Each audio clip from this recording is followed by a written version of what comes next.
Hello, everybody.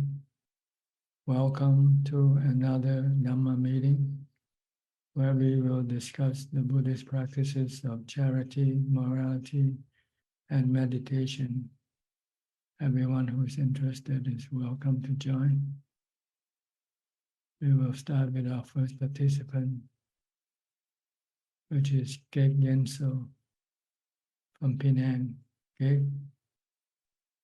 Hi, Ajahn, and good evening. Good evening. Yeah, no question, Ajahn. Happy to meet Ajahn and all the participants. Yeah. Okay. Happy to see you too. Yeah, thank you. Next, Kok Seng from Singapore. Good evening, Prajan. No questions at the moment. Thank you, Prajan. Okay, Titima from Bangkok. กราบนมัสการค่ะพระอาจารย์ don't have any question ค่ะ Okay, Jordan from Toronto. Good evening, Tanajan. I don't have any questions today either. Thank you very much. I see. Why not? What have you been doing?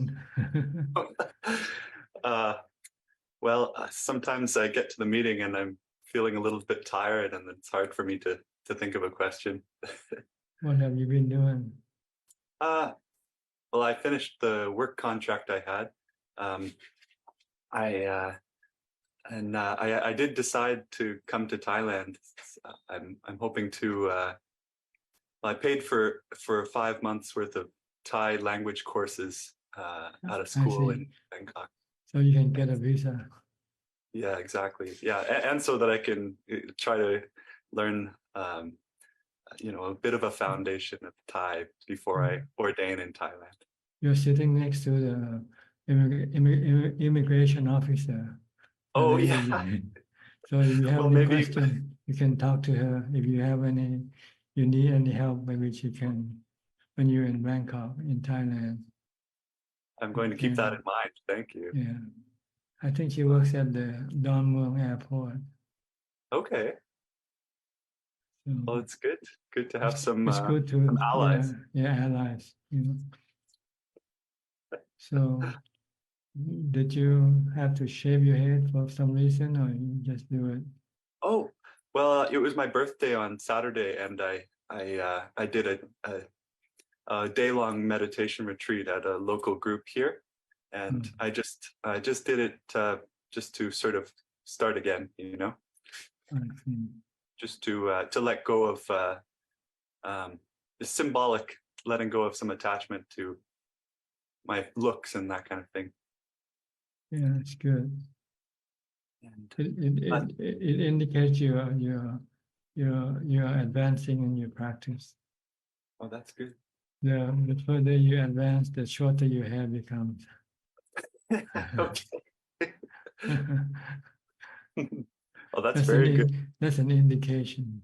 See, look at the Buddha before he ordained. He had long hair, right? Oh yeah. And when he ordained, he eventually shaved off his hair. Because having hair is a burdensome thing.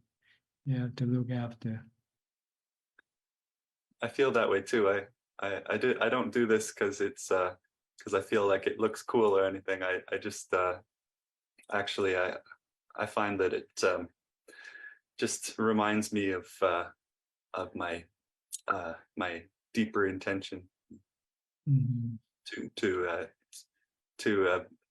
sort of live my life in alignment with the Dhamma. That's why I do it. Are you in Toronto right now? I am in Toronto. Yeah, I'm still here. I'm hoping to come to Thailand at the end of January. Oh, really? That soon? That soon, yeah. If the visa can come through on time, and I'll try to. I'll definitely, as soon as I have some time off for school, my plan is to come and see you at Wat Yan. How long will you be? How long will your visa last for you? Well, it will last 8 months, but the first 5 months I'll be studying I see. from Monday to Friday.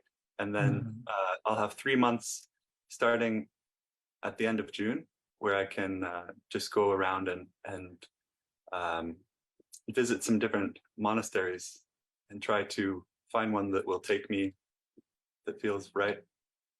Actually, it's a good investment. 5 months in Thai will really get you some grounding on the Thai language. So enable you to go around Thailand speaking in Thai. Great. I think I would need that.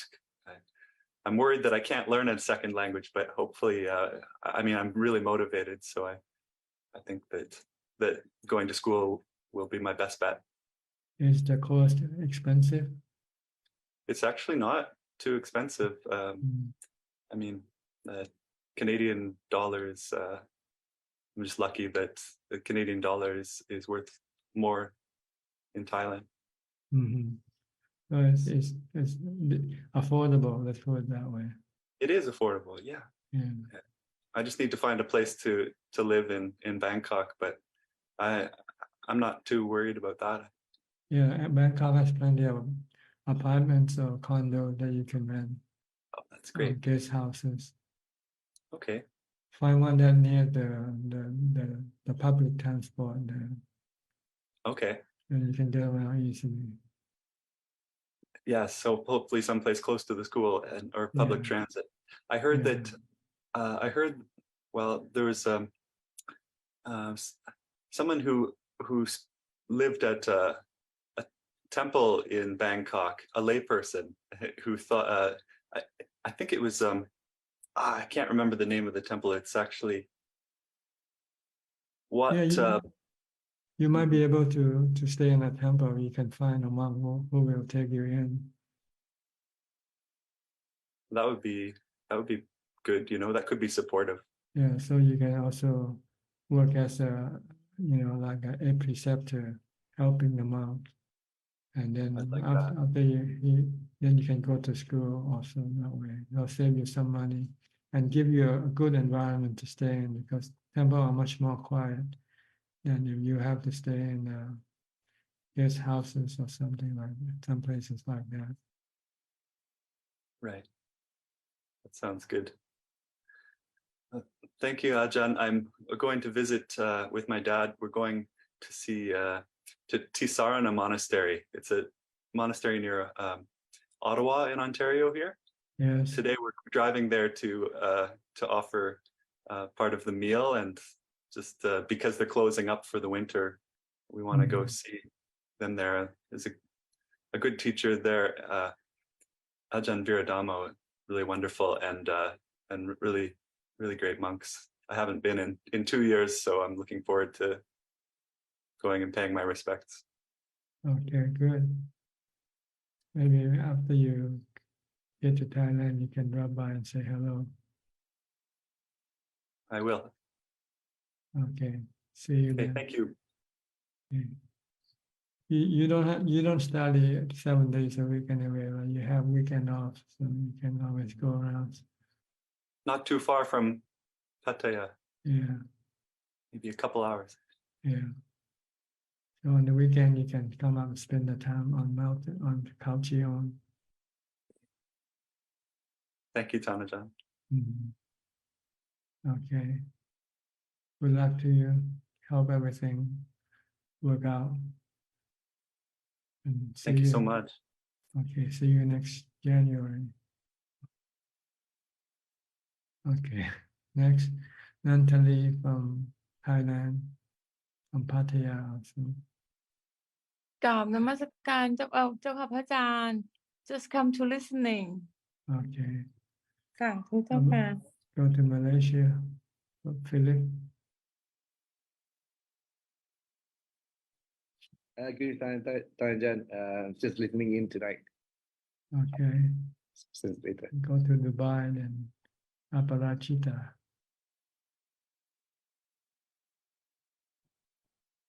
Good evening, Tanajan. Just paying my respects and listening in for now. Okay, good. Good to see you. Yes. All right. Go to Sao Paulo. Brazil, Alfredo.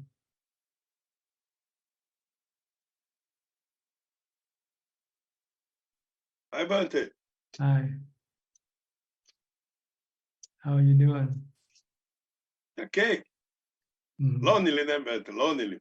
Now, very, very parts. I'm not participating. Why not? I don't have many friends now. Mhm. So you feel lonely? Yes. The end of the year is in Brazil is very happiness, party. Oh, party. Okay. Yes. I think it's the same all over the world. Everybody's Yes. partying this month. Yes. The people are exciting. Yeah. But you can party on your own. You meditate. Yes. That's more fun than going to parties. Yes. Once you know how to meditate, it's more enjoyable doing Yes. meditation than doing anything else Yes. because it doesn't require much. You can stay at home, stay where you are now. All you need to do is close your eyes and watch your breath, and then you will be Yes. transported into another plane of existence. Yes. Yes. I like to meditation. Yeah, you have to keep doing it, because if you stop, you can fall back. So you don't want to Yes. fall back. You want to push ahead. So you have to maintain your practice and then Yes. increase gradually, or more and more as you go along. Like a retire. Like a what? Retiro. Practicing Yes, in temple. The name in Brazil is retire. I see. Yeah. Okay. Yes. All right. Anything else? No, it's good. Okay. I'm take my surgery I see. You still for have to go 5 4 or 5 times. Huh? 4 or 5 days to recluse to surgery. It's good. Okay. Good luck to you then. Yes. Okay. Next, Rajat from Delhi.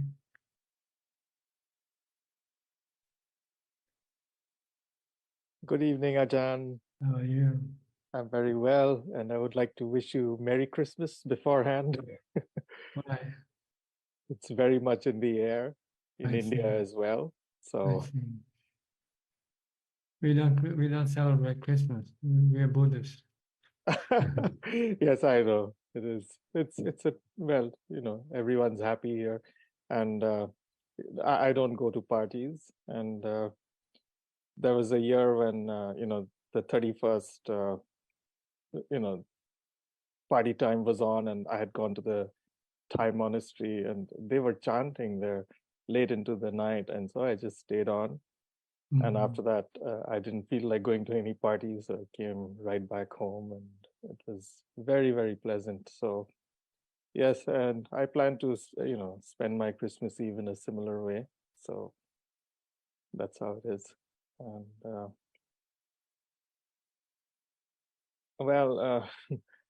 I grew up in a Catholic school as well, and I read in your autobiography that you did as well. Yes, it's a Protestant Seventh-day Adventist. Yeah, a Christian school, I guess. And Mhm. I think there are many teachings of Jesus which sort of resonate with the teachings of Buddha. So, and this is a personal thing for me, as even though I've been born in a Hindu family, I've worshipped much more often in churches because of the kind of schools I've studied in. And I somehow find, some of the teachings of Christianity quite similar to the teachings of Lord Buddha, as far as the morality aspects. No, this is just an observation, and I'd love to hear what you think of this. Well, morality and charity are similar. Most religion teaches charity and morality, but differs in the mental development. Some use chanting as a way of calming the mind. Some use singing hymns and to calm the mind with. So the method may be different when dealing with meditation. And also I think there's only one difference in Buddhism that is different from the rest of other religions. Buddhism talks about the Four Noble Truths. That we have suffering and we can get rid of our suffering if we practice the Noble Eightfold Path. I think this is unique in Buddhism. I don't think there's any other religion that teaches this Four Noble Truths.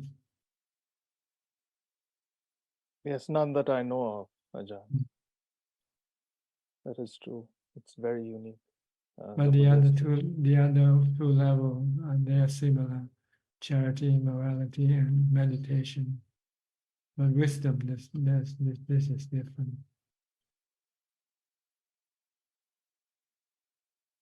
Yes, Ajahn. Okay. Anything else?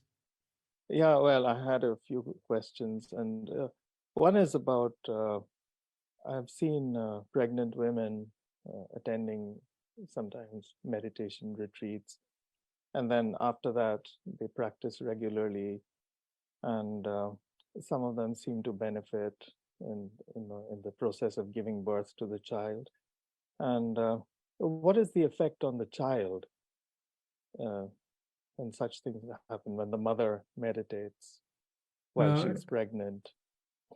If the mother meditates, her mind is calmer, and then this will not interfere with the working of her body.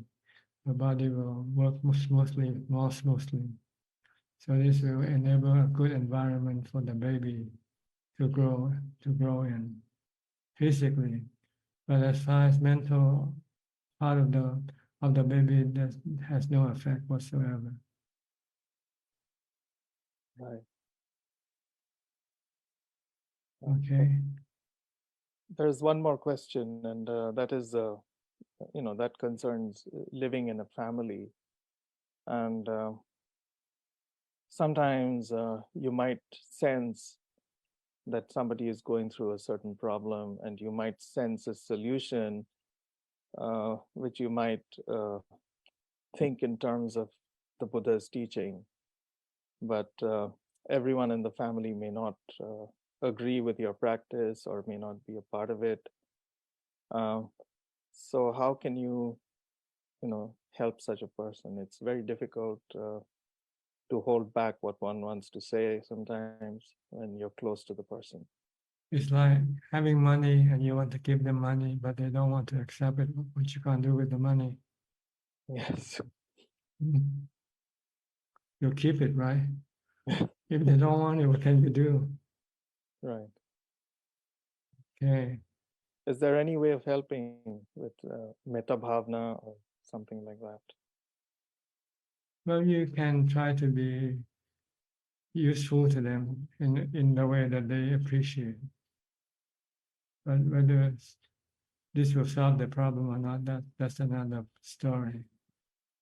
But you can, help or do whatever that will make them feel happy. Act like Santa Claus. That's what you can do. Yes. But you cannot force somebody to accept something that they don't want to accept. Yes.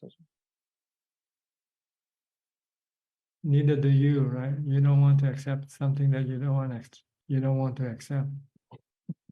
Absolutely not. if someone want to give you a bottle of whiskey, you probably say no, right? Because you keep the 5 precepts. Yes. But they mean well. They say everybody drinks, everybody celebrate. Why not you? Yes, yes. I often encounter such situations like that. Yeah, okay. So you can offer your help, but if they don't want to accept it, then there's nothing else you can do. There's nothing you can do. Yeah. Okay, any more? Any more questions? Thank you, Ajahn. I think that's about as many questions as I have for today, and I'm listening Okay. in. And Good. thank you. I'll go to Katrina now, from Australia. Long time no see. How are you? Hi, John. I'm good. How are you? Good. Good to see you. You Are you near too? do you live near Noosa? Yes. Right in Noosa or near there? I live in a town called Umundi, which is about 20 minutes inland from Noosa. I see. Okay. I live on a farm. You're still working on your artwork? Yeah. I'm working on the farm a lot too. How's your son? Is he okay? He's good. Yeah. He's almost 19. Going to university? No, he might be coming to Thailand. I think he's coming in January. I see. Just him alone? Yeah, I think so. Mhm. He's going to do some Muay Thai. Muay Thai, I see. Okay. Thai boxing. Yeah. Good. Yeah. He's not interested in becoming a monk yet. Not yet. Not yet. He had a really good time when we came and stayed. Yeah. It was very powerful. Mhm. It's really good. Okay. Anyway, I'm just listening. You have nothing to ask him. No, no. It's just nice to, I'm feeling, I think Christmas and everything is quite, I get a bit overwhelmed, and life can be overwhelming. So it's nice just to check in and sit and listen. Are you doing some meditation? Yeah, I listen to you a lot, and I'm going to do 3 days meditation from tomorrow night. I'm doing a little retreat before Christmas, but yeah, I find it hard to meditate without listening to something. Yeah, you can So- listen to Dhamma talks while as a way of meditating. If you cannot focus on your breath, then just listen to Dhamma talk, and the Dhamma talk will calm your mind down, will soothe your mind. Yeah, it's very soothing. The goal is to prevent you or stop you from thinking, because most of your thought more or less defilement, influence, and it can cause you to become restless, agitated, or stressful. So if you can stop this thinking for a while, it'll make your mind calm and peaceful. Yeah. Okay. If you have nothing else, I will go to the next person then, okay? Okay, thank you, Ajahn. You're welcome. Go to Penang also, Christine, go ahead. Good evening, Ajahn. Good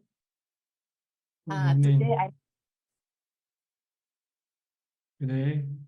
Today I just come back from monastery. I see. How long do you stay there? Since last Thursday night. Oh, almost a week, huh? 5 days. 5 days. And I'm going this Saturday again for 4 days. Good. Keep going back until you don't come back. then you don't have to go. I wish to. Well, if you keep doing it, you will one day. Thank you. Mm.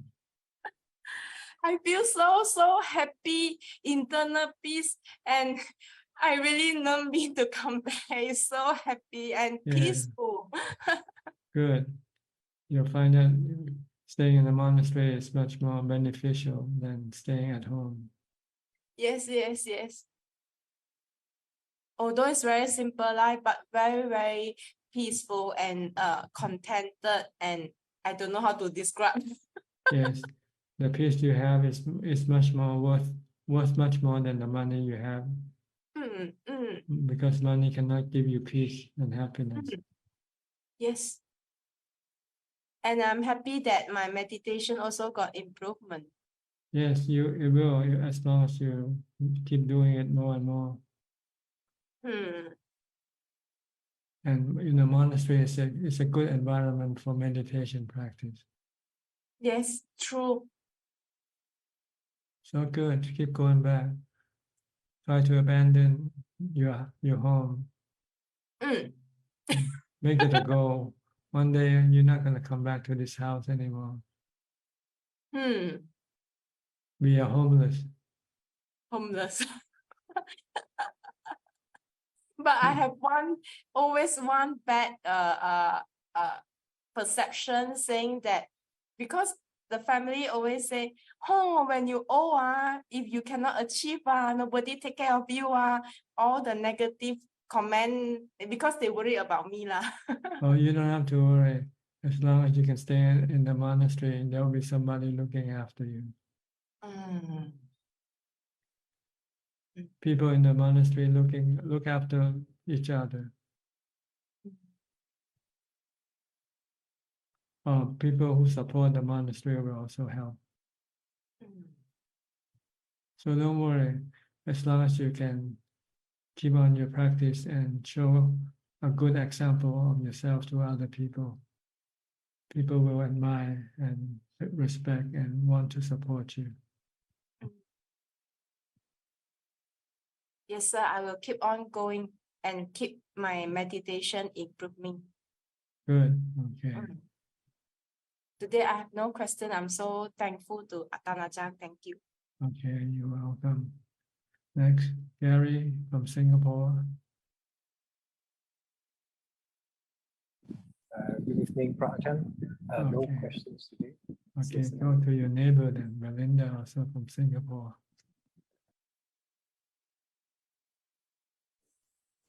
Good evening, Ajahn. It's nice to be homeless.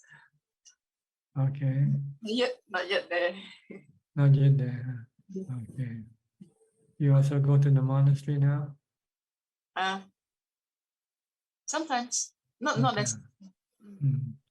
They don't have monastery in Singapore where you can stay there temporarily. Or you have to go to Ajahn Geng's monastery. I heard he has a place for lay people to stay, right? Santi? Is it Santi? Or Palilai? Yeah, Wat Palilai or Santi. I think Santi. The one in Malaysia, right? I haven't been there yet. Have you ever thought of going and stay in a monastery? Yes. I just wonder where earlier that young lady, she said monastery. She's in Penang. Penang. Penang. I have friends in Penang. Maybe I'd like to find out. You can contact her. I think you can contact her through our Zoom meeting. I think the people who look after the meeting will open up the chat for you to contact if you like. Okay. Okay, good. Thank you. All right, go to Wales. Diana.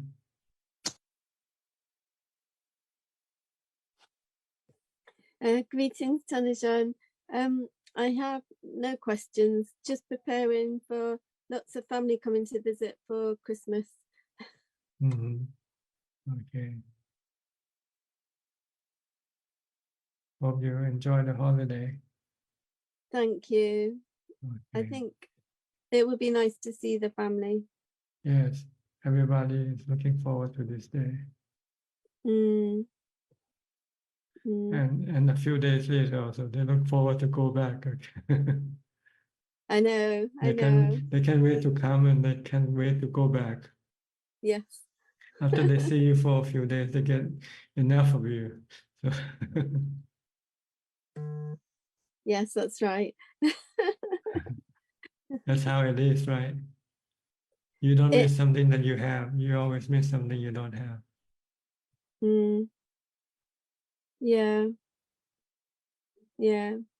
It's good to spend family time. I think it's important. It's good, but it doesn't last. That's all. That's the problem. Wish it could last forever. You can be together forever, happily or ever after. Wouldn't that be nice?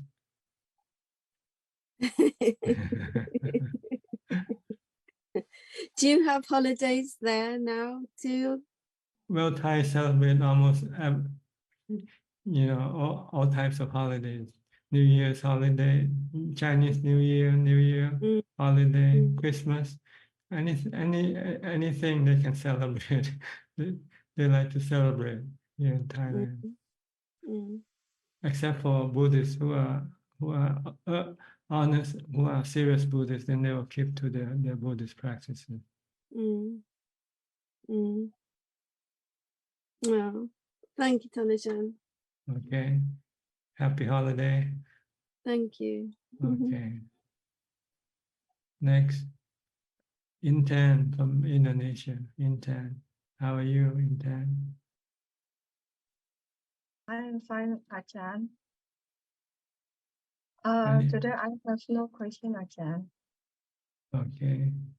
In that case, we'll go to Kunju for question because nobody else have any question in this room. Yes, we have 8 questions this evening so far. The first 2 questions are from Savi from Switzerland, and they're from the Assistant Gmail account. Question 1. I was listening to one participant explaining in detail about jhanic experience, which talked about a state where there's knowing without a knower in breath meditation. Can Ajahn please explain this state of mind? I cannot because I wasn't the one who said this thing. So I can only recommend that you meditate and experience it for yourself. Question 2. What is luminous citta? Can Ajahn further explain this? This luminous citta or bright citta is the state of mind when it has eliminated all types of sensual pleasures. Then the mind becomes peaceful and calm and become luminous, but not yet fully enlightened. I think this is the mind of the 3rd level of enlightenment, the anagami level, in which the anagami is able to get rid of all the sexual desire from his mind. So his mind becomes peaceful and calm and luminous, but still not yet fully enlightened, because in the mind there are still other fetters that needs to be dealt with. The next 2 questions are from Charles from New York. Question 3. If we're not sure if something we're doing is right or wrong, should we just go ahead and meditate and ignore the problems? Well, meditation doesn't solve the problem. It just maybe calm your mind down and maybe then give you a different perspective for you to look at the problem.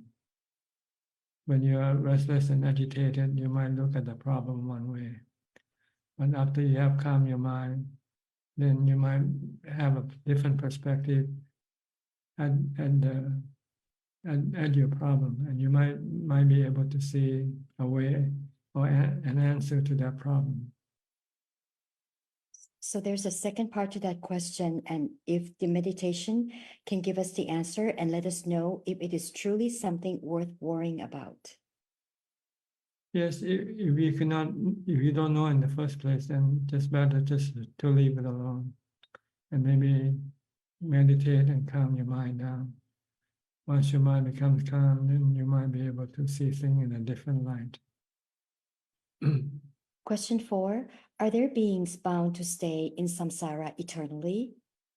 Yes, all those who hasn't yet became fully enlightened are still bound to exist in samsara. People like us, we are still going back. We are going from one realm of existence to the next. Right now, we are in the human realm, but after we die, we might go to a higher realm or go to a lower realm, depending on our good or bad karma. And in order for us to not to be bound in samsara, we have to get rid of the cause that bind us to samsara. And the cause are our cravings, the 3 types of cravings. Craving for sensual pleasure will bind us to exist in the sensual realm of existence.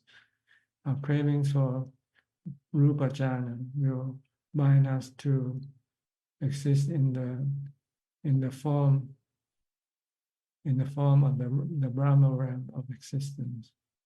And if we are addicted, if we crave for arupa jhana, then we will be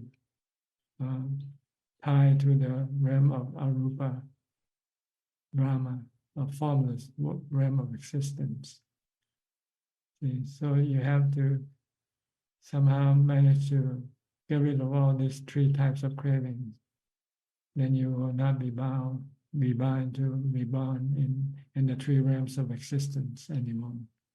Like the Buddha and the Arahant, they have completely eliminated the 3 types of cravings from their mind.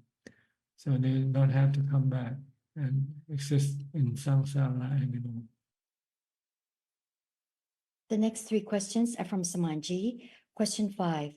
To what extent can we change our past karma? For example, if a person is destined to live a short life due to his past birth's bad karma, such as killing living beings, can he expect a longer life during this birth by releasing animals from slaughterhouses or setting caged birds free? Well, the law of karma is an imponderable subject for ordinary beings like us to ponder. So for us, all we have to do is that good karma produces good result, bad karma produces bad result. But how they interact with each other, that's beyond our ability to comprehend. So just don't worry about it. Question 6. Certain tiny creatures, such as worms, are born from dirt. Can a human being be born as a worm or a similar creature? Could you go into further detail on the Buddha's teaching on this?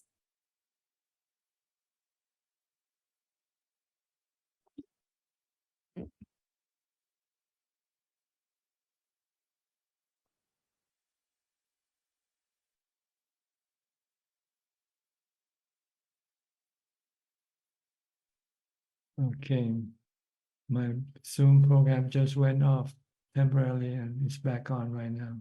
Can you still hear me? Yes, we can, Okay. Ka. Yes. Okay, talking about worms. Worms and human body are similar. It's not made from dirt alone. Worms are made from the 4 elements, and dirt just happens to be the earth element. See, our bodies, our living organism has to have the 4 elements in order for it to exist. So, but just the form that might look different. The human body might be bigger, and the worm might be smaller, but they're still bodies like they're equally like each other in terms that they have bodies. And the mind that connects to a human body now, like us, after our human body dies, if it's due to a bad karma, our mind might be reconnect with the body of an animal. So it depends on your good or bad karma. If you do a lot of bad karma, you might be reconnect with a worm, with a cat, with a bird, any animal. If you keep breaking the 5 precepts. If you don't want to be reconnect with the animals in your future life, then you have to keep the 5 precepts. Don't kill, don't steal, don't lie, don't commit adultery. Then you will not have to be reconnected to the body of an animal. The last question from Samanji. A colleague of mine recently asked me how a Buddhist could live an optimistic life given the religion's emphasis on dukkha. How should I answer him? Buddhism doesn't emphasize only on dukkha. It also emphasizes on the cessation of dukkha. The 4 Noble Truths consist of dukkha and the cessation of dukkha also. So it's not a pessimistic religion, it's a positive, optimistic religion. It tells us that we have suffering now, but we can get rid of our suffering if we follow the Noble Eightfold Path. So it's a very optimistic religion, but people don't see it that way. I don't know why. Maybe because they didn't study hard enough. They only hear about dukkha, but they never heard of the cessation of dukkha. The next 2 questions are from Facebook. The first question is from Antonio Dutra. Good morning, Ajahn Suchart. Question 1. We use the difference between mindfulness, sati, and concentration. The limits between them seem not so clear. Can you please explain about that? Well, I'm not sure what the word concentration translated from. Yeah. Mindfulness is translated from the Pali word sati, being mindful. Mindful has the ability to focus the mind on something. If you want to say that it's concentration, it's probably correct, right? Mindfulness is to concentrate, to be mindful only on one thing, one object, such as your breath, in order for your mind to stop thinking or running around all over the place. You need something for it to focus on, to concentrate on. So for me, I think the word mindfulness and concentration is the same one. It refers to the word sati in Pali. The second part is when we see the 7 factors of enlightenment, we think in separately and consider them like different boxes. How do we practice these factors correctly? Well, you just follow the Noble Eightfold Path and all these factors will eventually come up. You practice charity, practice morality, and practice mindfulness to get to meditation and then develop wisdom, contemplating on the 3 characteristics of existence. And all these 7 factors of enlightenment will come up. It's the product of the development of the path of charity, morality, and meditation. And the last question we have so far is from Tanik. What is the difference between jhana and samadhi? Same. Samadhi is a general word for the mind being calm. Jhana indicates the level of calm. You have 8 levels of calm. The first 4 rupa jhana, then the next 4 are arupa jhana. The higher you go up, the calmer the mind becomes. The higher jhana you have, then the calmer the mind becomes. That is all we have so far. Okay. We have a newcomer in just now. Check and Sri. How are you? Hello, Ajahn. Ajahn. We are good. You celebrate the holiday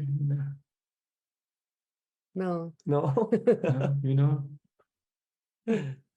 So you're an atheist then. You take time to rest. It is. all this time we attend the The meeting. Buddhist Zoom meeting. Well, I As- think, Christmas is actually two types of celebration, secular and religious. If you celebrate Christmas religious, then you go to church, right? But if you celebrate on the secular side, you go to the shopping mall.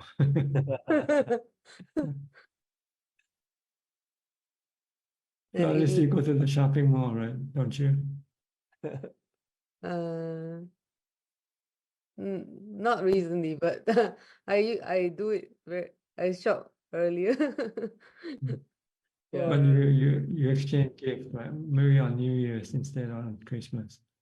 Usually give gifts to children, like to some of the children Yeah. and So you're Santa Claus. You're Santa Claus then. That's my favorite. It's about you always use the Santa Claus analogy. I think he's the most popular person in the world. Santa Claus. Nobody hates Santa Claus. Yeah, I think you're right. So you can be popular like Santa Claus if you continue to give, giving continuously.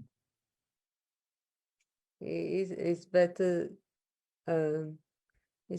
to be enlightened, I think, than to be Santa Claus. Well, you have to become enlightened before you can become Santa Claus. Because if you give without expecting anything in return, you have to be enlightened. Oh. Usually people give and expect something in return, right?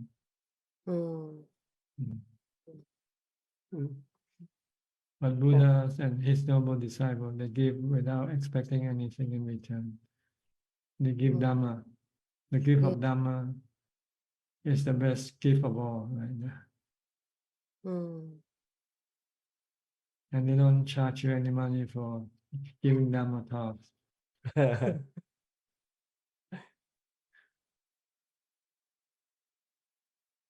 But they depend on your generosity for their livelihood, because they don't have an occupation. They have to go on alms round. So it depends on your generosity to give alms to them.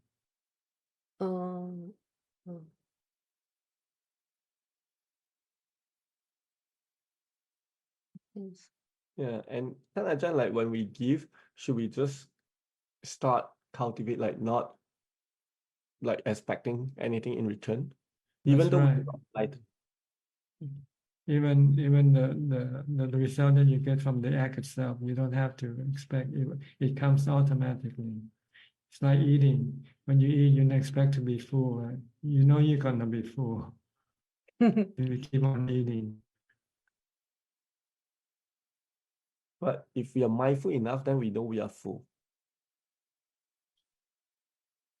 No, it's not whether you're mindful or not mindful. It's whether you do or you don't do. Oh, even eating.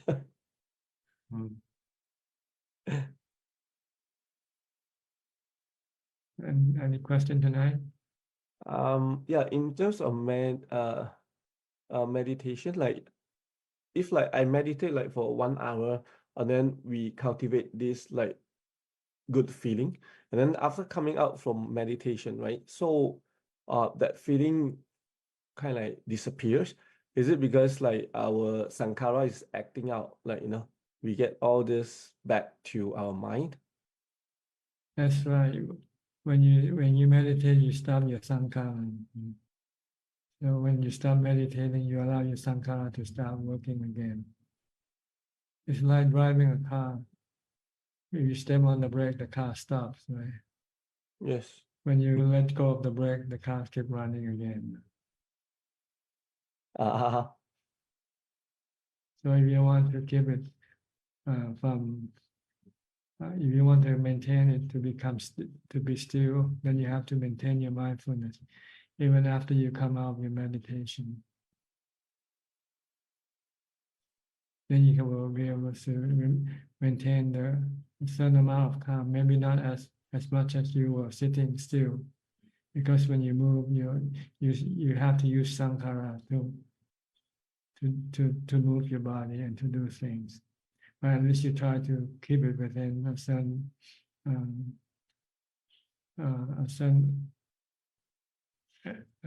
what you call, not allow it to go all over the thinking all over the place.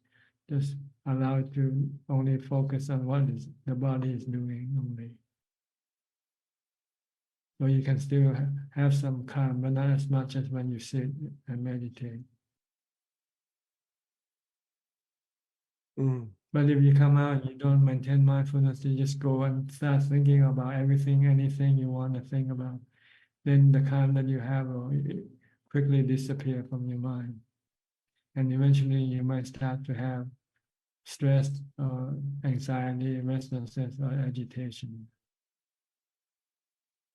Because you're not maintaining your sankhara at all, maintaining your mindfulness, stopping your sankhara, or allows your sankhara only to do what it has to do.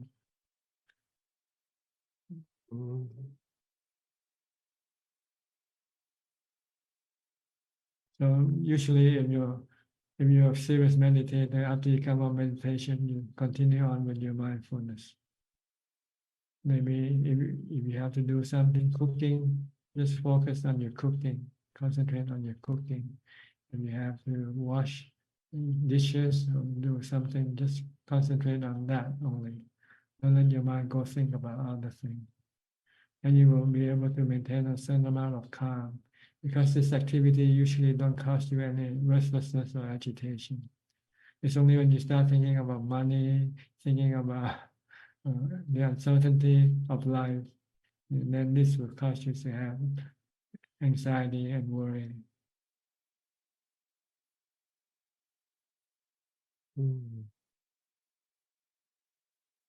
So mindfulness is very important if you want to keep your mind calm and peaceful. On the first level, you need mindfulness first to calm your mind. Once you can calm your mind with mindfulness, then the next step is to teach the mind to think in a way that will let go or will get rid of all your stress and anxiety. To think in a way of the three characteristics of existence, and to accept the reality of the three characteristics of existence. That everything is changing, nothing remains the same. And you cannot force or stop them from changing, from appearing or disappearing, from rising or ceasing, from turning from good to bad, from bad to good. All these are considered to be natural phenomena. And if you can think like this, then your mind will let go of cravings and attachment to things and people. And there will be no stress, no dukkha.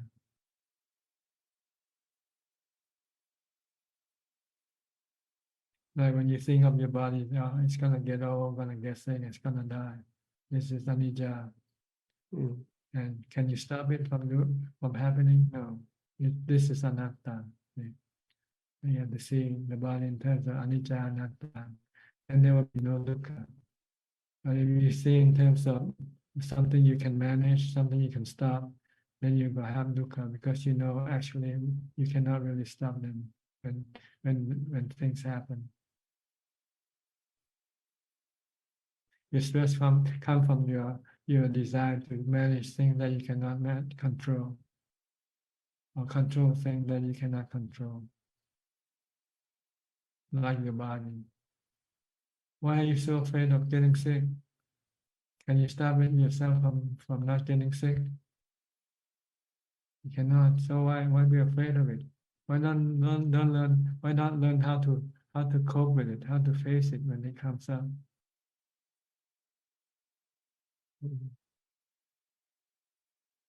You can cope with your sickness. Your mind can cope and not have any stress from getting sick. But you don't want to. You just don't want it to happen. And this is the one that caused you to become stressful. Not the sickness, but you desire not to have it. But if you see that you cannot stop it from coming, then why not learn to accept it with a calm mind? See, so you need to meditate to calm your mind, and then teach your mind to accept the sickness that will happen. And when it happens, your mind will just go through it peacefully, calmly, having no stress. So you have to change your attitude towards sickness, aging, and death. You have to learn to embrace them, not to deny them, not try to kick them away every time they come around. Because the harder you kick at them, the harder you get kickback from them.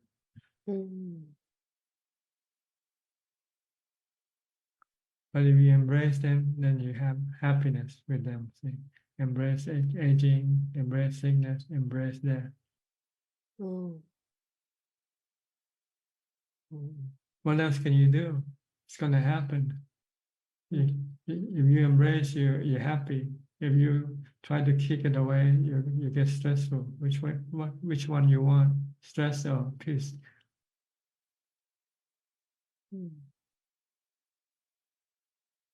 This is because you don't see the truth of anicca, the truth of anatta. You still think that you can somehow manipulate or change things. And when you find out that you could not, you become stressful, sorrowful, miserable.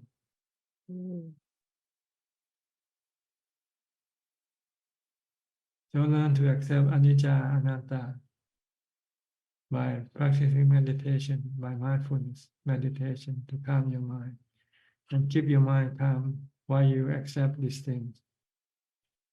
When you accept this thing, your mind will have no stress. It's only when your mind doesn't want to accept it, that's when you have stress. And your mind can only accept this thing when your mind is calm. When your mind is not calm, means your defilement doesn't want to accept it.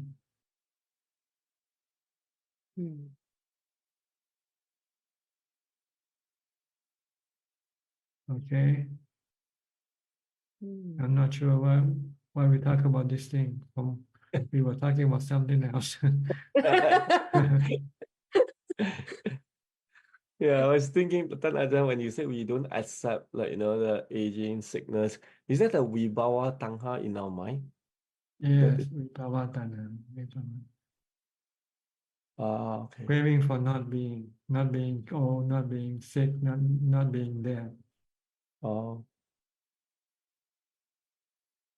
Because we have karma tanha, because we have sensual cravings, because we want to find happiness from sensual pleasure. So we need to have the body. That's why we don't want the body to get old, get sick, and die. But if you can stop sensual pleasure, then you don't care whether you have a body or not. Because you don't have to rely on the body. If you don't have any sensual pleasure, craving for sensual pleasure, then you don't need to have a body. So the body doesn't matter whether to you, it doesn't matter whether the body lives or dies, because you don't use it anymore. But right now you still do, right? You still rely on the body. You want to see, you want to hear, you want to eat, you want to drink. And you need to have a strong, healthy body. What happens when you're sick, when your body is sick? It doesn't feel like you see anything, do anything, right?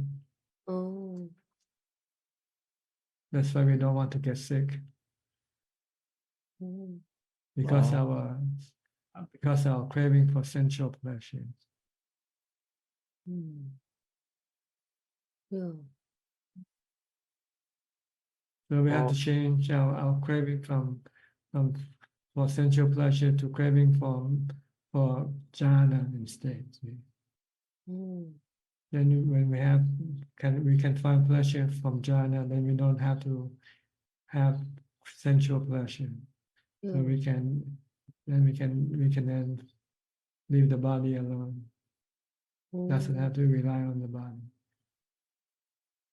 And once we have done that, then we have to stop relying on our jhana too, because jhana is also like the body. It is also anicca and anatta. So you have to give up your craving for the rupa jhana and arupa jhana after you have get rid of your sensual pleasure craving. Then when you have no craving for jhana, then you will be in nibbana instead. Your mind will be in nibbana. No craving left in the mind. And the mind will find peace from the fact that there's no craving left in the mind. Oh.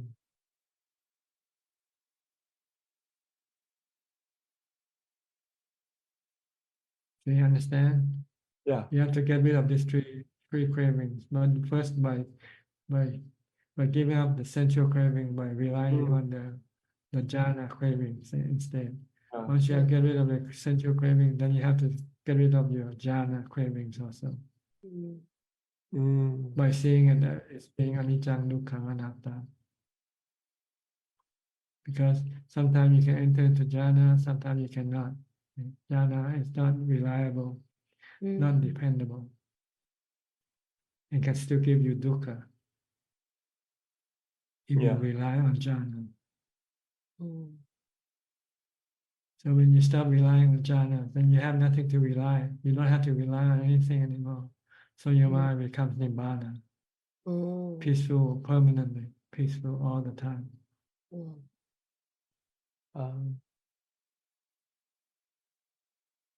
Okay, so give up your sensual pleasure now, okay? Stop going to parties, stop going to movies.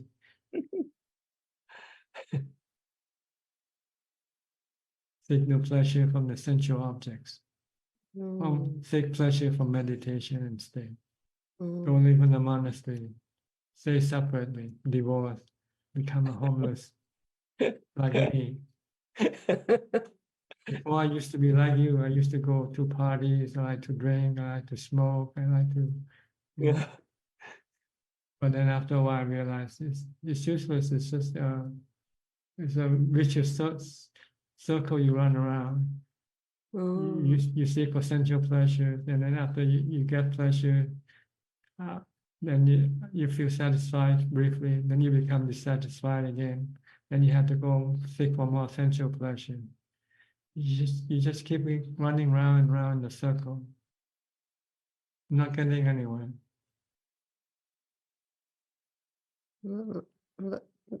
Ajahn, you can realize this by yourself, right? Why not? It's in yourself. If you look at yourself, you should be able to see it. You don't look at yourself. You look at your husband. You look at your wife, your sons and daughters instead. Look at yourself. You never look at yourself. See? That you are an addict for sensual objects. We are all addicts for sensual objects. Addicts. We cannot live without them. Yeah. I never look at myself. You never know that. Huh?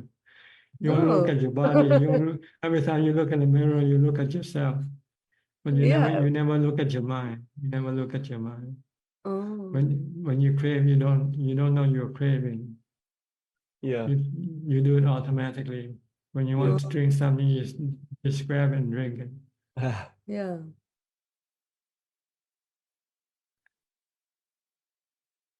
And we never look at our mind. Yeah. And when you cannot get what you want, you become unhappy, and you don't know that it's your mind that becomes unhappy. Oh, You just somehow think unhappiness just come from somewhere, right? Not within yourself. yeah. Is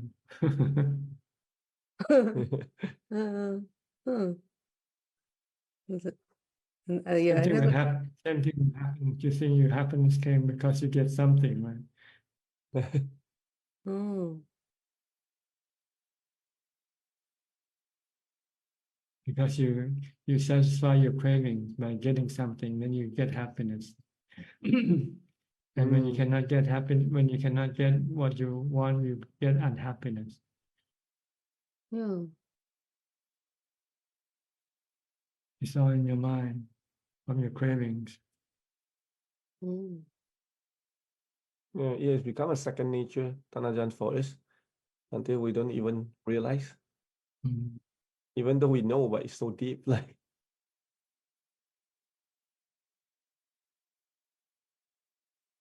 It's in the mind, it's like nuclear physics. It's not easy to understand. Even though you own it, you live with it, you still don't understand its nature. Yeah. You need somebody like the Buddha to teach you the nature of the mind. That's why I'm amazed that you realize it yourself, but there's no. Partially, not all. That's why I still, as soon as I read the Buddha's teaching, I got I found Oh, there's it's someone after who knows better than I do. you read the book. You read the. Read Dhamma book. When you start reading Dhamma book, then you realize that this is what you're looking for. And the solution to your problem, which is the Noble Eightfold Path. You know you have cravings, you know you have dukkha when you cannot satisfy your craving, but you don't know how to deal with it in the proper way, in the right way. When you cannot get what you want, you try again, right? Until you get it. You never think about stopping your craving instead of trying to satisfy your craving. And you never be able to stop your cravings if you keep satisfying your craving, because you will be happy briefly, be satisfied briefly, then you'll become dissatisfied again later on. So you want something else, something more, all the time. Always something different, something. If it's something the same, you want more of it. Never enough. And when you have if you don't have enough, then you don't have contentment. But when you read the Buddha's teaching, the Four Noble Truths, the way for you to get contentment, to have enough, is to practice the Noble Eightfold Path.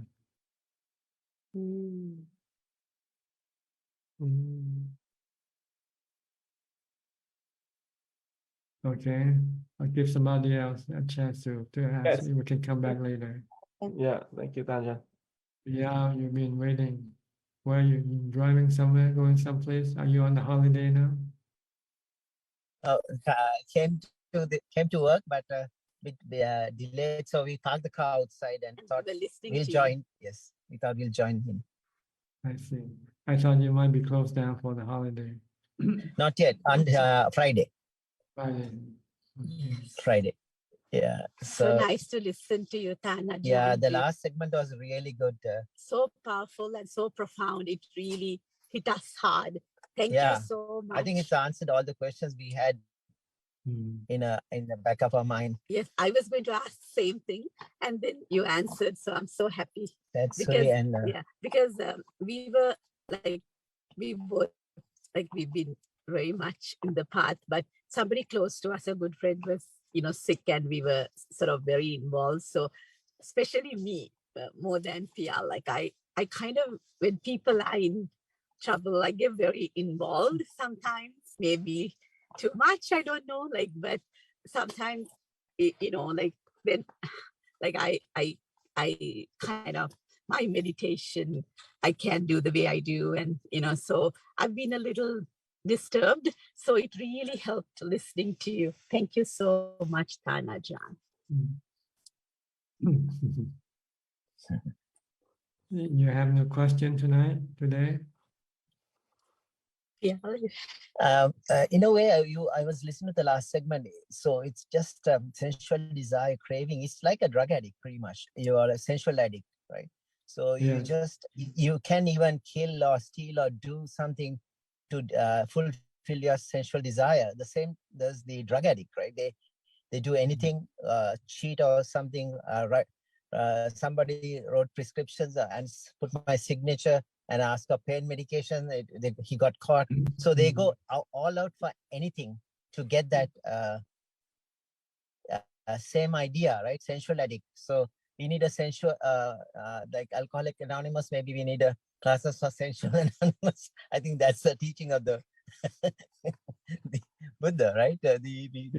Train our mind. Yeah, it's a strong, subtle desire, but it's still there. It's addiction. And it comes from your cravings, your cravings for sensual objects. And instead of us getting rid of your sensual cravings, you keep maintaining its existence by following what it wants you to do, what it tells you to do, what for you to get. So this will never stop your problem, because your craving will never be eliminated this way.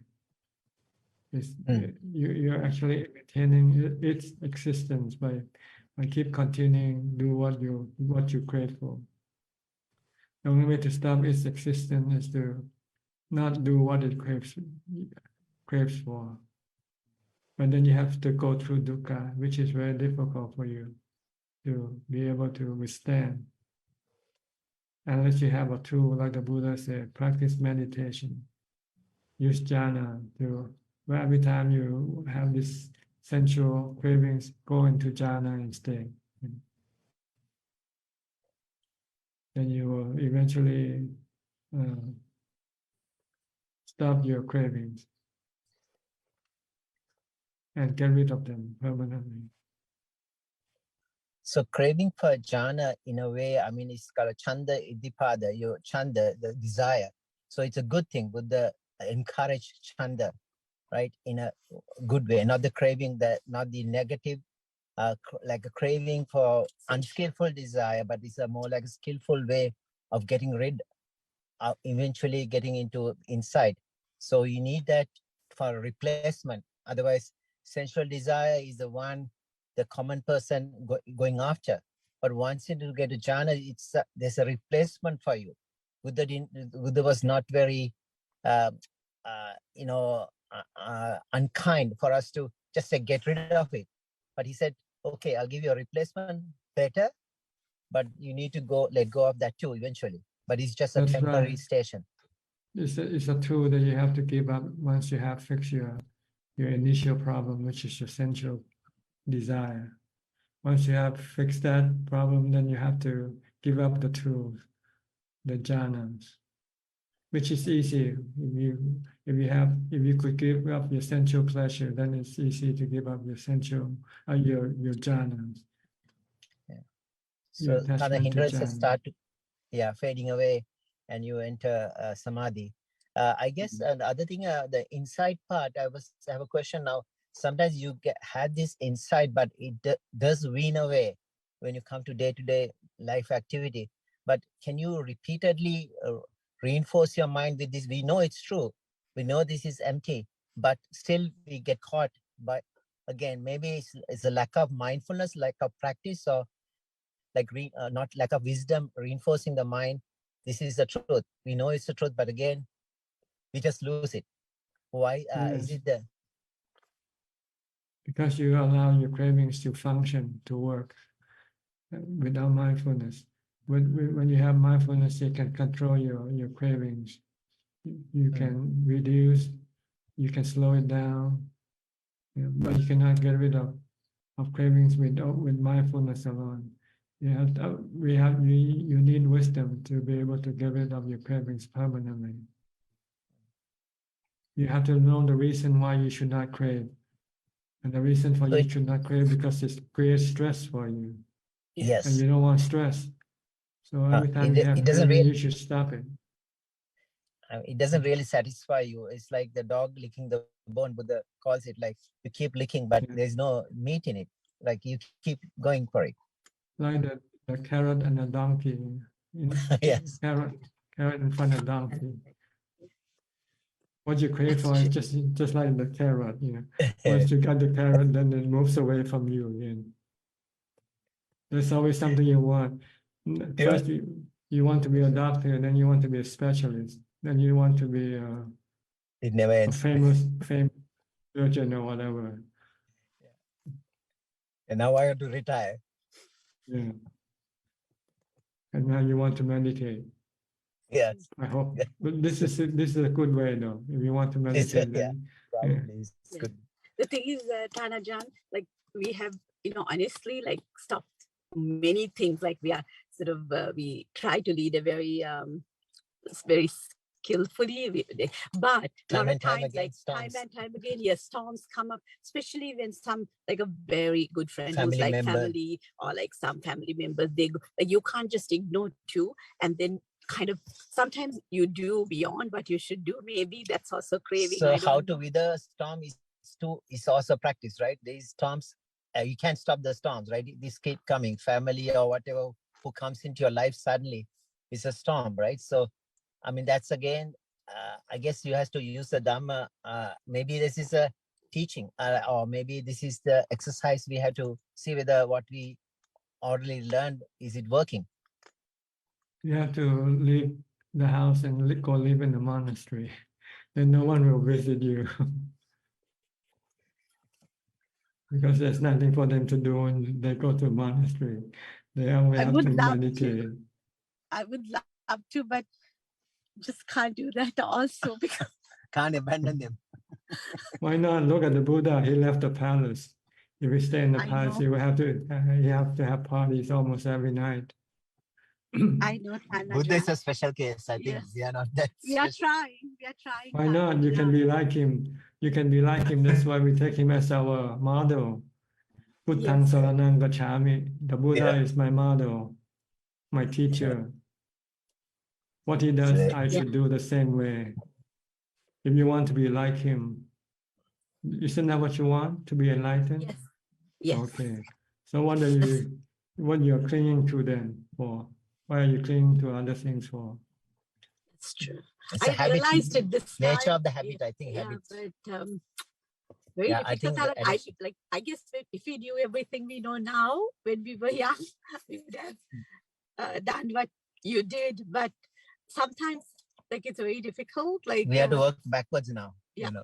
So trying our best, doing our best.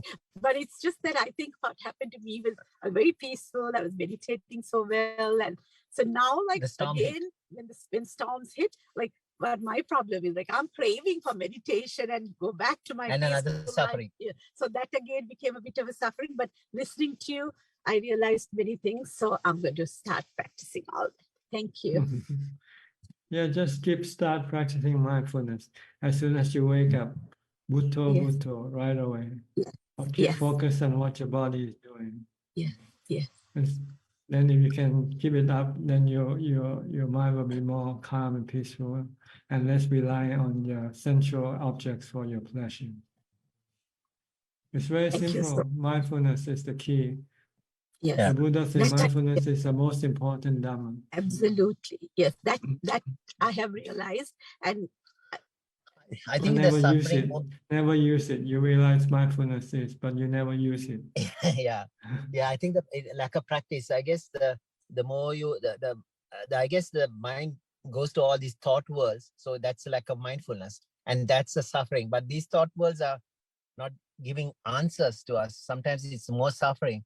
So I think rather be mindful of what you do in that moment. I think help to short circuit that thought worlds, which makes you suffer. Like I believe. But the thing is, Tanajan, sometimes when you're helping somebody, a good friend, they're You not need so much, they don't understand Dhamma, so they're sort of, they don't have the, so, but then you have to help too, because they are in a lot, they're suffering a lot. So I guess you get kind of into their storm. So, but you know, like, yeah, as you said, the more you practice mindfulness, you learn to, that's why Buddha said sometimes,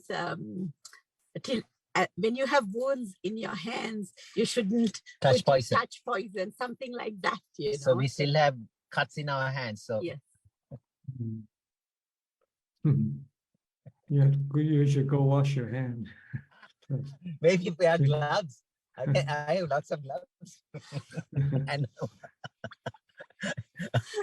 Thank you so much. Thank you, Tanajan. Thank you so much for your wisdom, sharing your wisdom with us. Okay. Dhamma. My 2 bits of wisdom. Teruan Sarnai. All right, I think anybody would like to ask any more questions, you're welcome. We still have quite a lot of time left. Just raise your hand and okay, someone, Kunju.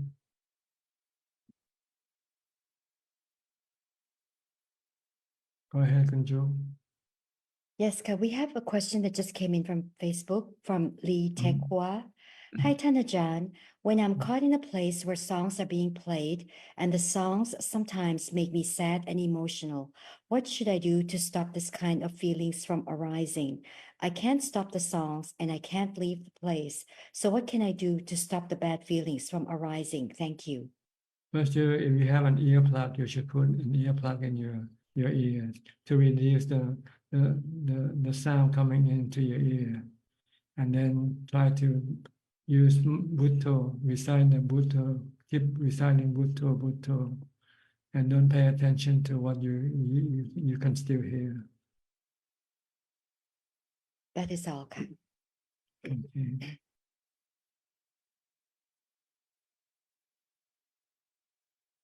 Anybody would like to ask any more questions? We have a new, okay, check. Okay, check. You raise your hand. Tanajan, it's me. Like before you become a monk, before you realize this like vicious cycle and decided to become a monk, you did meditate, right? Oh yeah, I practiced for about 1 year before. I practiced like a monk for 1 year. Except I didn't live in the monastery. I live at home by myself. But I start mindfulness from the time I get up. And all I did most of the time is do walking meditation, sitting meditation, and read Dhamma books. Mm-hmm. And that is what you did for 1 year before you. Yes. I quit my job and I said I'm gonna practice for 1 year to see how far I could go. So at the end of 1 year, I have to decide what to do because I ran out of money. If I want to stay as a layman, I have to go to work because I don't have money to pay for my requisites. But if I want to continue meditating and not working, then I have to become a monk. So it's just a matter of necessity that forced me to become a monk. Because my defilement still wants to practice as a layman, as a lay person. Because I feel like, I don't feel like being locked up in the monasteries. I feel like being locked up in the jail, But then I have no choice. After I thought about it, I say, at least it's a golden jail, it's plenty. It provides you with all the food you can eat and place to stay and so forth. So you don't have to worry about working and earning money, and you will have all the time to meditate. So originally, I didn't ever think about ordaining as a monk. I just want to meditate and practice. But then I ran out of money. What can I do? I cannot remain. If become I a want monk. to continue on meditating, I have to become a monk, which is fortunate in Thailand. You can become a monk and then meditate, but you have to find the right monastery, though, because there are a lot of monasteries that will not allow you to meditate alone. Only they will require you to do other rituals of study the scripture, the morning, evening chanting, and all these things. So you have to look for a monastery. I was fortunate. I was recommended by one of the monks who have visited a forest meditation monastery, and he recommended I go to those monasteries for practice because they only meditate and do nothing else. So I discovered Ajahn Mun's tradition. Before that, I didn't know. I studied the Dhamma through the English translated book from Sri Lanka, from Kandy, Sri Lanka, the Buddhist Society, Publication Society, Buddhist Publication Society. Yeah. So I didn't read any Thai books, so I didn't know anything about the Thai forest tradition. Until when I decided to ordain, and this monk recommended me to go to the Thai forest tradition monastery. So I learned about Ajahn Mun, Ajahn Mahaboa, all the Ajahn. So then after ordination, I went to one of the Thai forest monastery, which happened to be Ajahn Mahaboa's monastery. And I got hooked there because it's the right specification for me. He doesn't allow monks to do other things but meditation. Wow. So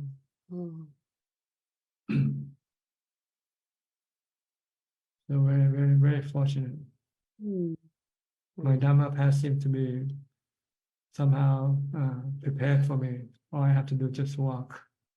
Yeah, you didn't have to switch monastery, and you didn't have to move to another monastery. Yeah. And yeah, seems. Yeah. And Ajahn, while you were working, before you took 1 year off to meditate, like did you meditate at all? Not at all until I only start reading after I get a Dhamma book. See. Before that, I didn't know anything about meditation. But one day somebody gave me a book on Dhamma book. First it's about impermanence, anicca. Then I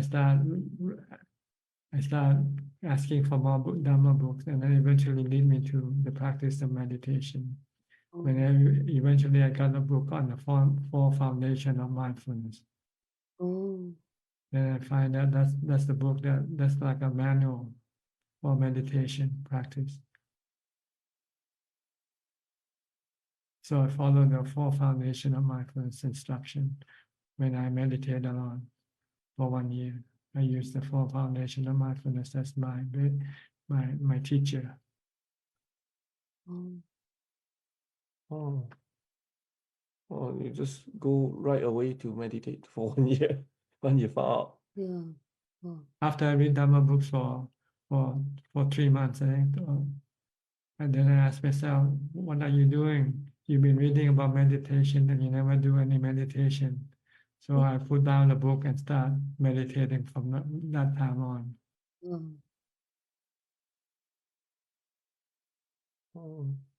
The more I meditate, the more calm, the more happy I become. So I want to meditate more. And I find my work interferes with my meditation practice. So I decide I have to stop working and concentrate my time on meditation, on the amount of money that I have so far, which is not much, enough to pay for my 1 year food expense, really. I didn't have to pay for rent or anything like that. And I only eat once a day, so I save a lot of money also. And it's also good for meditation. Yeah. You should you get two birds with one stone. You fast. It's not because you want to keep the precept. Is because or it's because just the money or you. Well, when I was a lay, no, I was a lay person, but I read about eating once a day, moderation in food, in you read taking about- food. Yeah, I read about that. Oh. But to look back, it also helped me save money. Only eat once a day. Oh. Instead of eating 3 times a day, then I have to pay 3 times as much. Then Yeah. my money might not last out for the rest of the year. Oh, I see. Okay, we like- have someone raise their Yeah. hand. Can I go to her first? And Sure. maybe I'll come back later if you have any more questions. Levan, hi Levan. Go ahead, unmute your microphone. Thank you, Ajahn. I have a question regarding the I want to learn more about that emotion of fear, especially around fear of dying. And I wonder what kind of contemplations should I do when I have that like fear of dying or attachment to the body. Well, before you can go to that level, you need to first learn how to calm your mind first. You have to be able to teach your mind to be still first. If your mind isn't still, you cannot teach the mind to accept death. The reason why you fear because you don't want to accept death. You don't want to die. But you know the truth that you're gonna die, whether you can accept it or not. And the only way for the mind to be able to accept that is for the mind to become calm first. So that's why you have to learn to meditate first, learn to develop mindfulness first, to calm your mind. Once your mind becomes calm, then you can teach your mind to accept death. I see. When you're not calm, your mind doesn't want to accept death. Yeah, I think that makes sense because I feel like intellectually I understand is attachment to the body, but there's a part of it that's still like oh scared, you know. Yeah, your defilement, your kilesa. Doesn't want to Yeah. accept death because they want you to use the body for as long as possible. Yeah, I drove by like a cemetery a few times, and I have like urge to go in and to take a walk and to remind myself that death is always there. But for some reason, I still don't want to go in. So I think that part of the struggle as well. Yeah. Yeah, the mind's resistance is still very strong. That's why you have to calm it down first. Once you can calm down, then the resistance will be less, almost gone. Then you will be able to accept death for what it is. But if I can calm myself in the beginning, can I still intellectually remind myself so I won't, or it doesn't help? Yes, it helps partially. You need this intellectual idea to keep you, to tell you that what you need to do. You need to accept death. So you have to keep reminding yourself that your body is subjected to aging, sickness, and death. This is what the Buddha recommends all Buddhists to do every day. Once being born, I am subjected to aging, sickness, and death, and separation from the ones I love. So that you don't forget the truth. And then you know what you have to do next is to prepare your mind to accept this truth. So it's good to think about this if you can. Unless if you overdo it, you might feel bad, you might feel morbid or feel like dying, then you should stop this contemplation. Okay. Okay, I get it. So I'm still able to intellectually remind myself, but know that this is only partially helpful.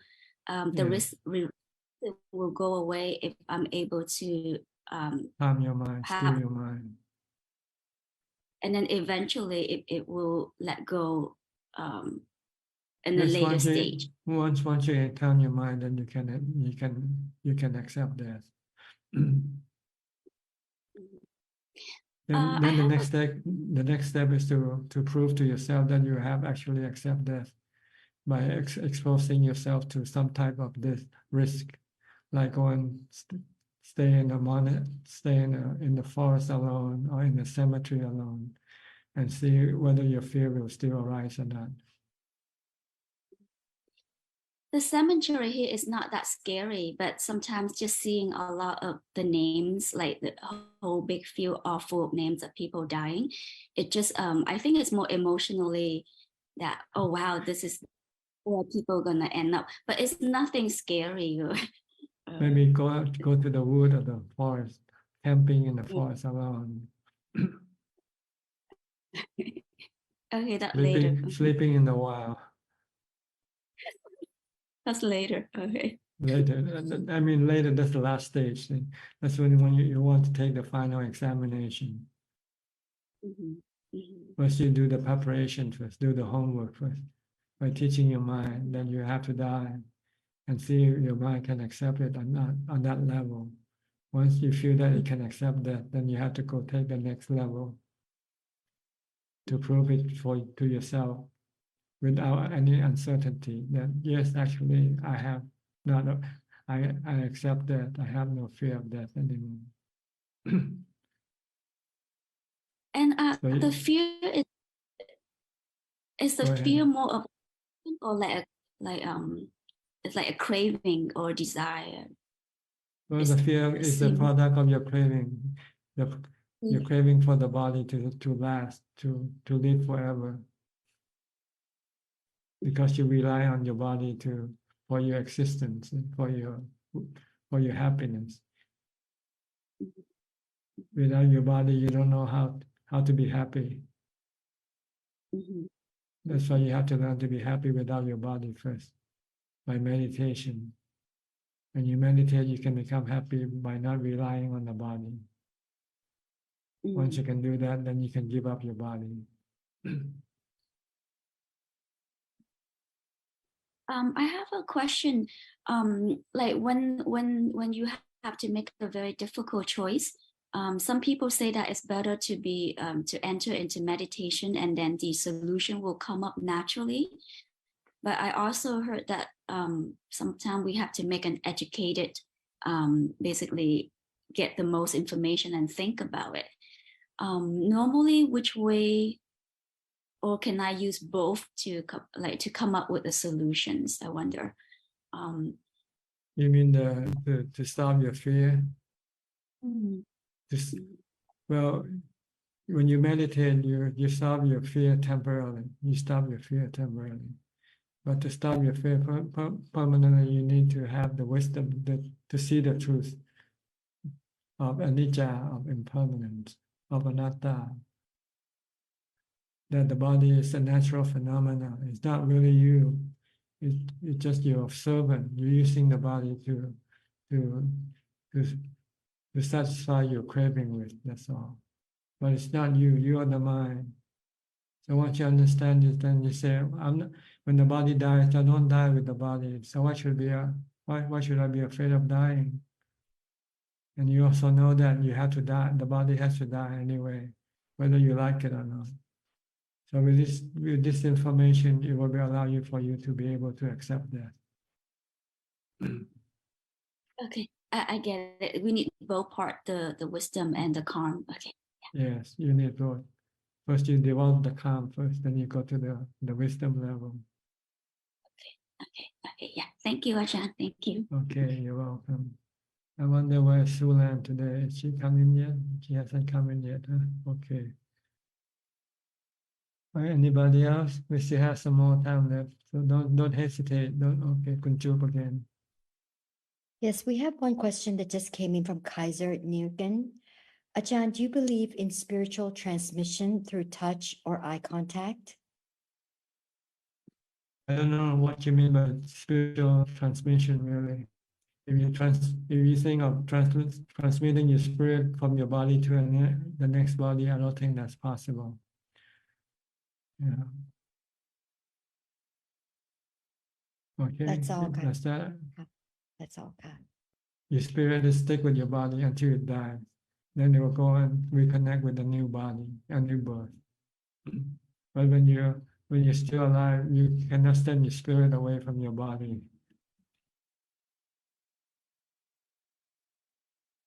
If you can do that, then you just junk the body, right? And then you go take rebirth. That's what might happen when people kill themselves. That's how they junk their body.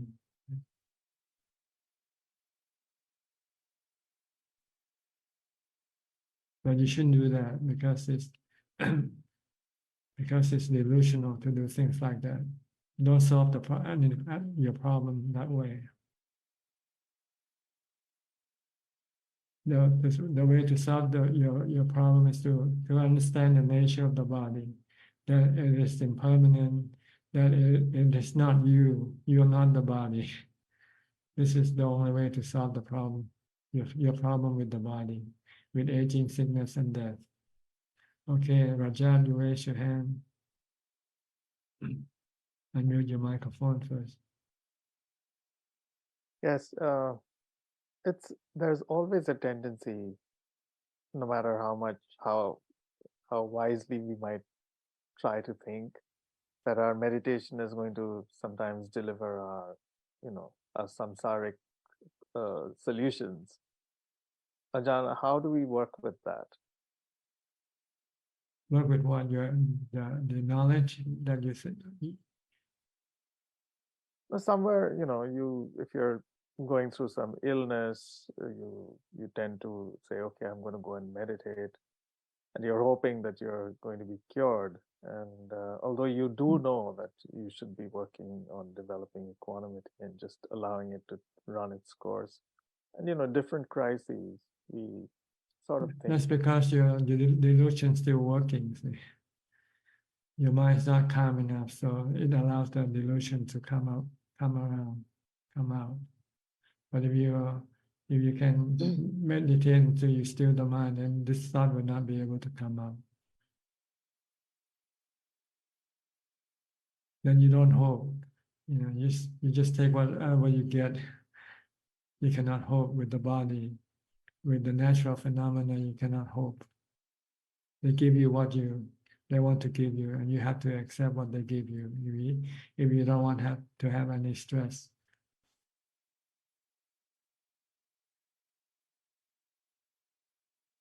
Yes. See, it means your mind hasn't reached jhana yet. Your mind doesn't have this upekkha quality yet. If you reach jhana, then your mind will have this upekkha, in which there will be no delusion working. The delusion stops temporarily when you have jhana. Your mind just become merely knowing, doesn't think, doesn't hope, doesn't expect, doesn't anything. That's why it's very, very important to get the mind to get to that level. Then you will be able to accept all the truth that's happening to you, to your body.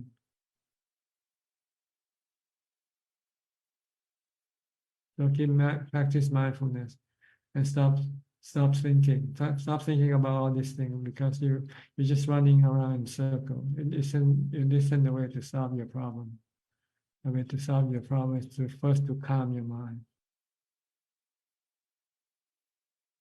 Then once you're able to maintain this calm, then teach your mind the truth of anicca, dukkha, anatta. That's all. It's very simple, straightforward.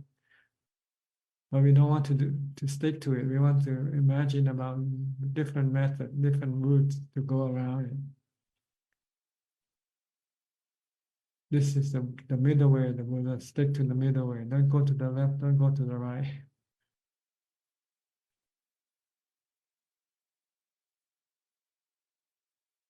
Okay. Yes, Ajahn. Thank you. Yeah, I see newcomer, first Alvin, then Sulan. Finally here, huh? Almost run out of time already. Alvin. Good evening, Tanajan. Tanajan, I just want to check with you in terms of eating after midday. The pana that we can take prunes and seeds, right, Tanajan? Well, anything that's considered to be medicine, you can take them. If they're not considered to be medicine, you cannot take them. Right. It's prunes, medicine. Considered as Well, in Thailand, we didn't have prunes before, so we're not so sure. I see. Okay. Seeds is possible, right? Like sunflower seeds, lotus seeds. I think all these things has to be decided by the Thai Sangha to be so sure which is allowable and which is not allowable.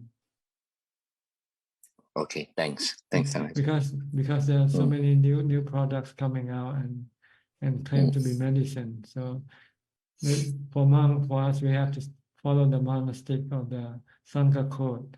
So we have to get clarification from the Sangha first, whether these things are allowed or not. Okay. Dark chocolate is definitely one of them, right? It's allowable, right? Yeah, chocolate is considered to be medicine, good for the body, heal the body. People, when they get sick, they drink chocolate. Right. Okay. Okay, thanks, Tanajan. So then your turn. Unmute your microphone first, please. Yeah. Hello, Ajahn. Good evening to you too.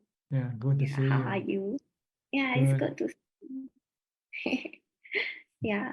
I have a question, which is as we come close to the year end, is there any reflection that we should work on? Come to you at the end of your life. Oh, as in come to year end?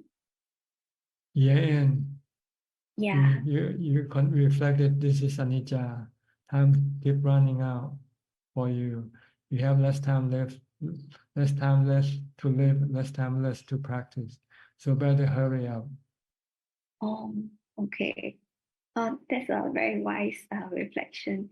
Because usually people, like in a worldly sense, they usually will reflect that, oh, it's a festive period, time to celebrate.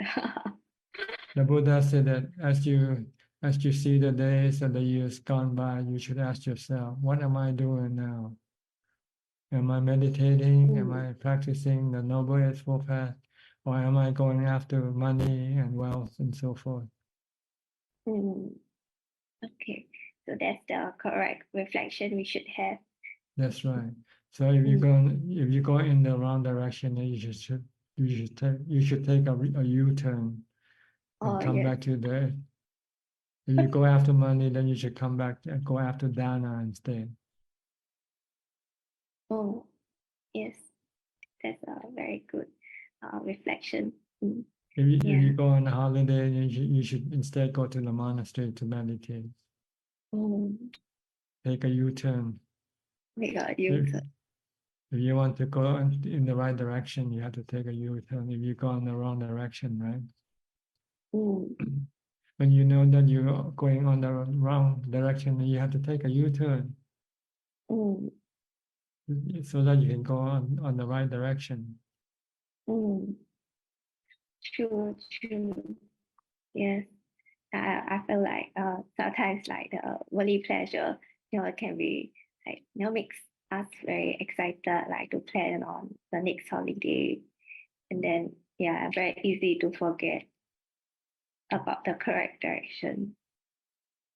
Okay, so you should remind yourself not just the end of the year. You should remind yourself at the end of every day. Today is gone by. What have I done? Am I going in the right direction or not? Review every day. Okay. Because 1 year is too long. Might be too late. Might not be next year. Might not be next year. Who knows? That's true. So constantly ask yourself, what am I doing now? Oh, yes. Am I going after sensual pleasure or am I going after meditation pleasure? Oh, okay. Okay, I have another person asking more question. You have any Okay. more question? That's all. Yeah. Okay. Thank you, If Ajahn. you have more, you can ask later if we still have time. Okay, Okay. Lavan. Yeah, Ajahn. Lavan, you raise your hand again. Sorry, Ajahn, I have a question. If someone toward the end of life and they decide that, oh, they are too sick and don't want to save themselves, just, let the body die naturally, is that a breaking of the precept of committing suicide? No, if you leave it alone, if you don't do anything to it, it dies by itself. Then this is not committing suicide. Okay, so that's not, okay. But Thank you. if you ask the doctor to inject some poison for you, then this is killing. This is breaking the precept. But if you leave the body alone, not treating it, just leave it alone. Then let it expire naturally. Then it's not killing. Okay. Yeah. So do not resuscitate is not breaking the precept. No, because resuscitating is trying to fix the body. It's trying to handle the body. Okay. So I actually reading that book, A Year to Live, and you just mentioned that a year is too long, and we should have the reflection every day or every. I think that's really. Thank you for that answer to Sulan earlier. Yeah. The Buddha asked his assistant to reflect on that every breath. Every time he breathes in, he should think, if I don't breathe out, I die. Every time I breathe out and I don't breathe in, I die. And this will stir you to go into the right direction. Will push you to go to the right direction. A year is too long, too far away. And you forget by then what to do. Thank you. Yeah, this book, A Year to Live, is really good, but I just figure you are right. It's too long. We don't want to wait till the end of the year. Yeah. Besides, who knows if we can live for another year or not, right? Yeah, thank you, John. Thank you for the teachings. Yeah. People say this is Buddhist teaching, very pessimistic, only think of death. But we don't think of that as we use it as a tool to push us to go and fix our problem, which is our suffering, our stress. Okay. Yeah. Thank you. All right, more question from Kunju. Yes, Kaiser Nergam sent in a clarification on the question that he asked earlier. And he wanted to ask, Ajahn, do you believe in spiritual transmission, which he meant to be jhana wisdom, it could be through touch or eye contact? Jhana wisdom could be transferred. No. Believe in spiritual transmission. No, jhana through touch or eye contact. On the spiritual content in one's mind cannot be transferred to another person. Only except it can be transferred through the communication like speech, like we do now. We can talk about the Dhamma. This is something we can do, but not spirit to spirit. Unless if there's no body, like if you happen to be a spiritual being, and if another person has this psychic ability to connect with another spiritual being, then it can be transferred. The Dhamma could be transferred. Like every night, the Buddha gives Dhamma talks to spiritual beings by using his psychic powers. We have two questions that came in from Tanik. Why do we not take refuge with devas? Because they're not as smart as the Buddha, that's all. Why go to second-class teacher when you can find first-class teacher to teach you? And how can we get the devas to protect us? They cannot. But according to the sutta, if you practice loving kindness, metta, then the deva will be inclined to come and assist you and look after you. That is all, Ka. Okay. Anybody else would like to ask any more questions? We just have a few more minutes left. Okay, I think that's about it for tonight. Thank you for your participation. I hope this meeting is useful and can help you advance in your practice. In the meantime, please stay safe, stay mindful, and keep on practicing. And if all goes well, I'll see you all at the same time next week. Thank you and happy holiday. Sadhu, sadhu, sadhu. Thank you, Sadhu, Chan. sadhu. Thank you, Admin. Thanks. Thank you, Admin. Thanks, Thank you, Admin. Good night, Good night, Amins. everyone. Good night, everyone. Thank you, Ajahn. Good Happy night, holidays. everyone. Thank you. Bye. Thank you, administrators. Everyone. Bye bye. Okay. Good night, I mean. อนุโมทนาค่ะ Happy holidays Happy holiday Happy holiday.